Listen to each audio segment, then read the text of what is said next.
दोस्तों नमस्कार, हमारा नाम योगेश शुक्ला है और आप इस समय निष्पक्ष संदेश देख रहे हैं। दोस्तों आज हम आपसे एक निवेदन करना चाहेंगे कि आप इसी तरीके की सच्ची पत्रकारिता देखना चाहते हैं, क्योंकि आप सब जानते हैं कि इस दौर में सच्ची पत्रकारिता करना कितना कठिन काम है। और इसी तरीके की निष्पक्ष और निर्भीक खबरें देखना और सुनना चाहते हैं तो आप हमारा आर्थिक सहयोग कीजिए। आपका एक छोटा सा सहयोग हमारे लिए बहुत बड़ा हो जाएगा।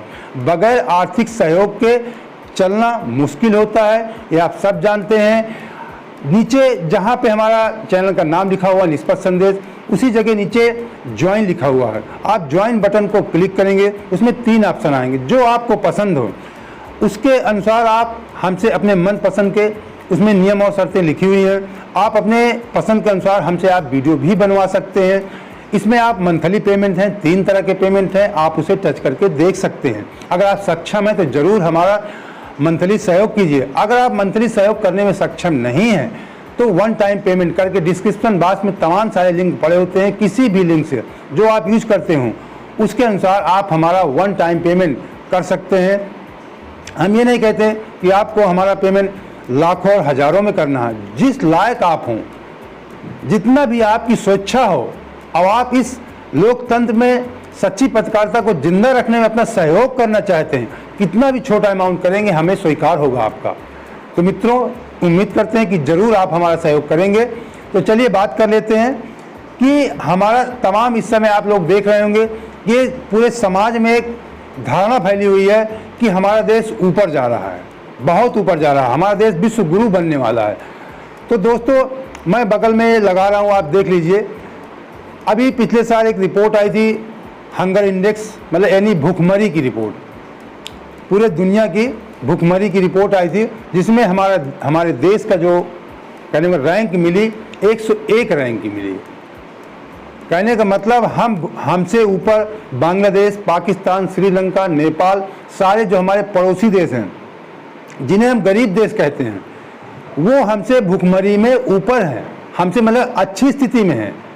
हमारी किसी की 80 है, किसी की 75 है, इस तरीके किसी की 85 है। जो हमारे पड़ोसी देश जो कभी हमारे सहारे जीते थे, बांग्लादेश, नेपाल, श्रीलंका, आज वो भूखमरी की लिस्ट में हमसे ऊपर हैं, हम उनसे नीचे आ गए हैं। जो सन 2014 के पहले जो मैंने कहीं पढ़ा था, देखा था कि हमारे देश, मुझे एग्जैक्ट नहीं पता है, आप सर्च कर लेना, गूगल में सर्च कर लेना, कि 49 या 54, 50 के आसपास हमारे देश की लिस्ट थी, मतलब हमारे देश की रैंक थी वर्ल्ड हंगर इंडेक्स में, भूखमरी लिस्ट में हमारे देश की रैंक 50 के आसपास है। आज हमारे देश की रैंक 101 है। ये 2021 का आंकड़ा जो आया था, मैं वो आपको बता रहा हूँ। इसी तरीके फ्रीडम रैंक, कहने का मतलब फ्रीडम रैंक कि हम कितने स्वतंत्र हैं, फ्रीडम रैंक में भी हमारा देश 119 नंबर पे। हमारे पड़ोसी देश हमसे फ्रीडम रैंक में बहुत अच्छे हैं। हैप्पीनेस रैंक जो अभी सन 2022 में आई है, अभी मुश्किल से 3 दिन पहले आई है, उसमें हमारे देश का रैंक आप सुनेंगे तो चौंक जाएंगे। 136 रैंक है। हैप्पीनेस मतलब प्रसन्नता, खुशी, मतलब हमारे देश के लोग खुश नहीं है, प्रसन्न नहीं है। जो विश्व स्तर पे जो हमारी छवि है, जो आंकी जाती है कि भारत के लिए खुश नहीं है, दबाव में है, प्रसन्न नहीं, उनके चेहरों में खुशी का कोई भाव नहीं है, तो हमारा देश इस समय 136 रैंक है। हमसे नीचे केवल अफगानिस्तान है, बाकी पाकिस्तान, बांग्लादेश, श्रीलंका, नेपाल सब हमसे काफ़ी ऊपर हैं प्रसन्नता की, उसमें खुशी के में। हैप्पीनेस रैंक में हमारे देश की रैंक 136 है, जो अभी तत्काल 3-4 दिन पहले आई है। मतलब हंगर इंडेक्स, उसमें हम सबसे पीछे।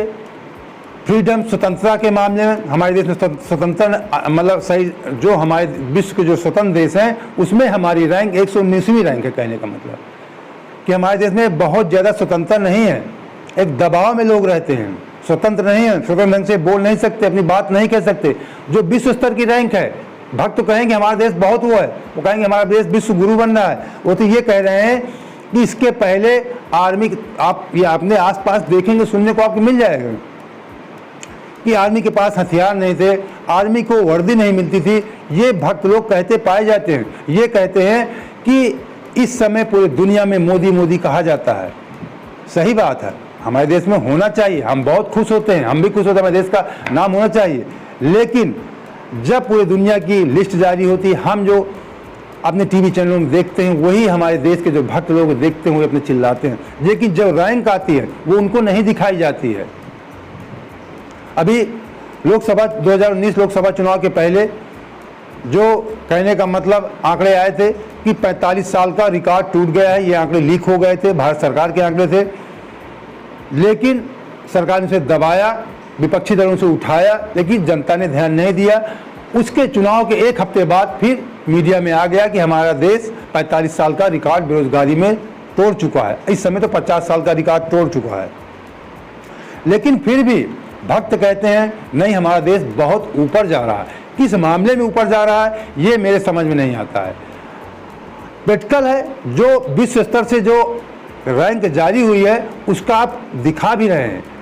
उत्तर प्रदेश, योगी जी कहते हैं कि हमें उत्तर प्रदेश को नंबर 1 बनाना है, जबकि अभी सरकार में बैठते उनका पहला फैसला मंत्रिमंडल हुआ कि 3 महीने के लिए जो फ्री राशन उसे बढ़ा दिया जाए, और कह रहे हैं कि 15 करोड़ इससे लाभान्वित होते हैं। 22 करोड़ की आबादी में 15 करोड़ लोग भूखमरी के कगार पे हैं, और फिर भी आप कहते हैं कि हमें नंबर 1 बनना है।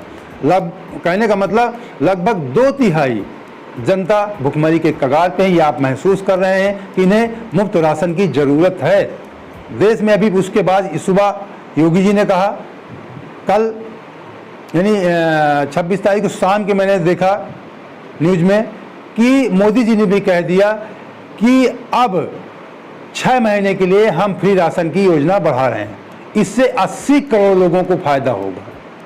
अब आप समझ सकते हैं 130 करोड़ आबादी वाले देश में 80 करोड़ लोग भुखमरी के कगार पे हैं, जिन्हें फ्री राशन की ज़रूरत पड़ती है।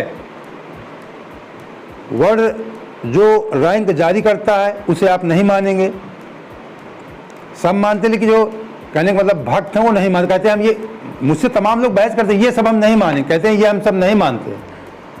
उन्हें जो गोदी मीडियम दिखता है वो सिर्फ उसको मानते हैं, या व्हाट्सएप यूनिवर्सिटी में जो पढ़ते हैं उनके जिन्हें मैसेज भेजा जाता है सिर्फ उसको मानते हैं वो लोग कि व्हाट्सएप में आ गया, उसको बहुत बड़ी चीज़ मानते हैं। और टीवी चैनलों में जो आ जाता है गोदी मीडियम उसको सत्य मानते हैं, लेकिन जो आंकड़े जारी उसको नहीं मानते हैं।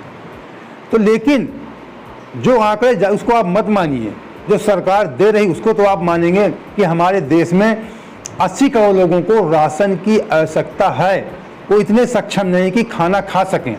मैं अपना प्रैक्टिकल बता रहा हूँ, अपने जो मैंने पढ़ा और देखा था वही मैं बताता हूँ।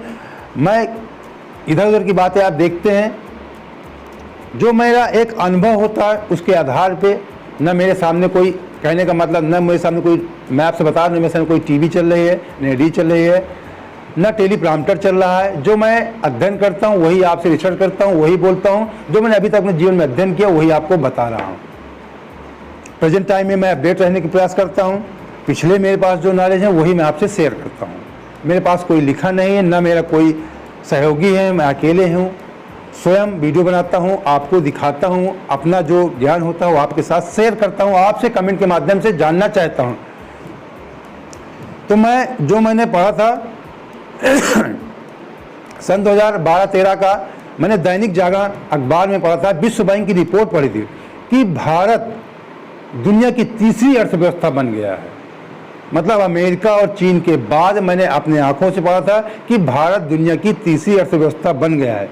ये मनमोहन काल का, मोदी जी के पहले का समाचार है, मैंने पढ़ा था अपने आंखों से, विश्व बैंक की रिपोर्ट थी। अब मैंने, आप भी देखते रहे होंगे, मैं आपको याद दिला रहा हूँ, आप लोग भूल जाते हैं कि 2014 के, मतलब 16 के, जो नोटबंदी के पहले बता रहा हूँ, नोटबंदी के पहले पूरे जहाँ भी आप शहरों में देखते रहे होंगे, कस्बे या शहर कहीं भी आप याद कीजिए, अपनी मेमोरी पीछे ले जाइए कि अगर कोई गांव का मजदूर किसान दुकानदार के पास जाता था और कहता था कि हमें सामान दे दो, तो दुकानदार, मैं अपनी आंखों देखी बता रहा हूँ, दुकानदार उनकी नोट उठा के फेंक देता था। किस लिए फेंक देता था? कि वो नोट 1000 और 500 की नोट दिखाता था दुकानदार को, उसके काउंटर पे रखता था। बड़ी बढ़िया लाल रंग की 1000 की नोट, 500 की पीली की नोट, बढ़िया कड़कड़ाती हुई नोट जब फेंकता था तो सेठ महाजन कहता था इसके फुटकर नहीं जाओ, फुटकर लेके आओ।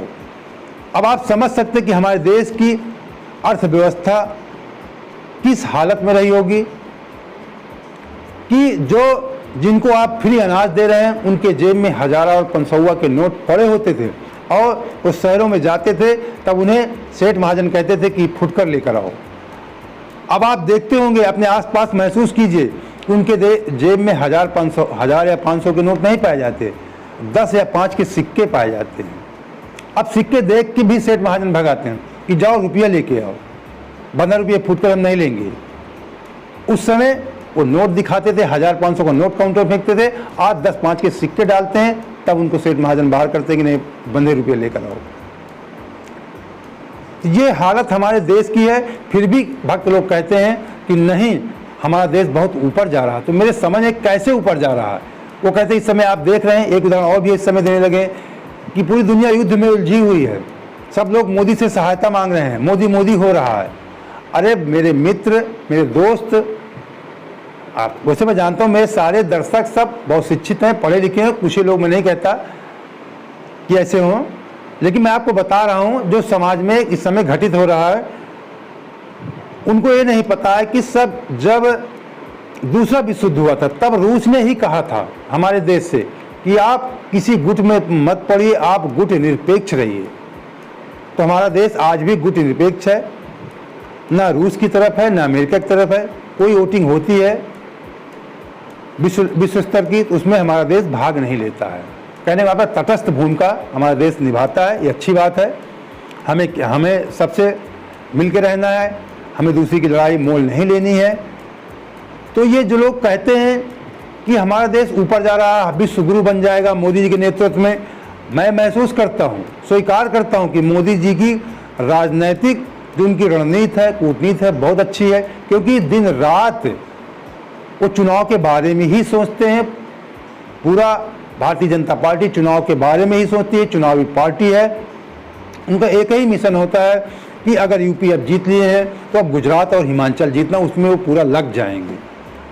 मोदी जी उसके दूसरे दिन शुरू कर दिया था गुजरात प्रचार, गुजरात गए थे वो।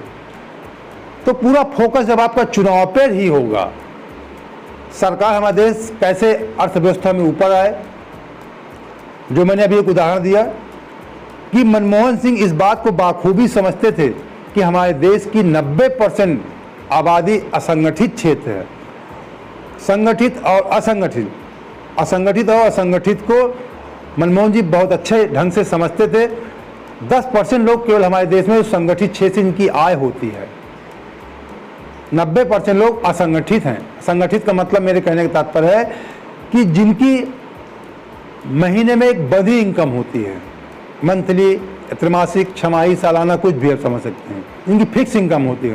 वो सरकारी कर्मचारी भी हो सकते हैं, प्राइवेट कंपनियों में काम करने लोग हो सकते हैं, उद्योग धंधे से जुड़े हुए लोग हो सकते हैं, जिनकी एक फिक्स इनकम है कि इतना हमें आना है, उन्हें वो संगठित लोग होते हैं। एक असंगठित तबका है, वो 90% है हमारे देश में, जिनकी कोई फिक्स इनकम नहीं होती। रोज कमाना, रोज खाना, कहाँ से कमाएंगे, कहाँ से लाएंगे, कैसे बच्चों को पढ़ाएंगे, इस सोच में लगे रहते हैं। तो इस असंगठित तबका को संभालने के लिए मनमोहन सिंह ने बहुत बड़ा कार्य किया था। उन्होंने इसीलिए मनरेगा, रोजगार गारंटी योजना की शुरुआत किया था कि किसी ढंग से हम गरीब के जेब में पैसा डालेंगे, तभी जब गरीब के जेब में पैसा डालेंगे उसकी स्थिति भी सुधरेगी और हमारे देश की अर्थव्यवस्था का पहिया घूमेगा। वो शहर जाएगा, मार्केट करेगा, मार्केट वाला फैक्ट्री से माल मंगवाएगा, फैक्ट्री वाला लेबर मंगवाएगा, रोजगार चलेगा, ठीक, प्रोडक्शन होगा, कच्चा रॉ मटेरियल पहुंचेगा। इस तरह के पूरे अर्थव्यवस्था का पहिया घूम जाता था। ये मनमोहन सिंह की सोच थी कि असंगठित क्षेत्र के जेब में पैसा डालो, अर्थव्यवस्था का पहिया घूमेगा। तो ये लोग महसूस, तभी उनके जेब में, जो मैंने शुरुआत में बताया कि 1000 और 500 के नोट मिलते थे, पाए जाते थे। ये उनकी किस तरीके वो उनके जेब में पैसा पहुंचाते थे, मनरेगा के माध्यम से या तमाम अन्य माध्यमों से। एक अर्थव्यवस्था का खेल होता है, हमको अर्थशास्त्री नहीं है, लेकिन जो देखा, जो महसूस किया, वो आपके साथ शेयर कर रहे हैं। लेकिन फिर भी भक्त कहते हैं कि नहीं, पहले तो आर्मी को वर्दी नहीं हटती थी, आर्मी के पास असलहे नहीं थे, पूरा देश भूखों मर रहा था। अब तो मोदी जी कम से कम जिलाए हैं। इस तरीके की बातें आप अपने आसपास सुनते हुए पाए जाएंगे।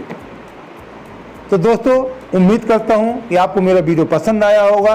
अगर पसंद आया है, पहली बार जुड़े हैं, चैनल सब्सक्राइब कर लीजिए, लाइक कर दीजिए। फिर आपसे निवेदन करता हूं, अगर आप सक्षम हैं तो हमारा आर्थिक सहयोग जरूर करें। ज्वाइन बटन को क्लिक करके या डिस्क्रिप्शन बॉक्स को टच करके अंदर जो ऑप्शन है वन टाइम पेमेंट करके, जिस तरह का आप सक्षम है वो आप हमारा सहयोग कर सकते हैं। तो चलिए, बहुत बहुत धन्यवाद। जय हिंद, जय भारत।